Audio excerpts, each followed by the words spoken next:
కవి ఎవరో ఈ కథకి, ఎవరెవరో పాత్రలకి తెలియదుగా ఇప్పటికీ, పొడుపు కదే అప్పటికీ.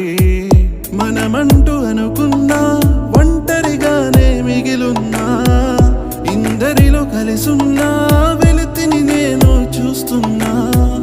పొరపాటు ఏదో తొరబాటు ఏదో, అది దాటలేని తడబాటు ఏదో, ఎడబాటు చేసే ఈ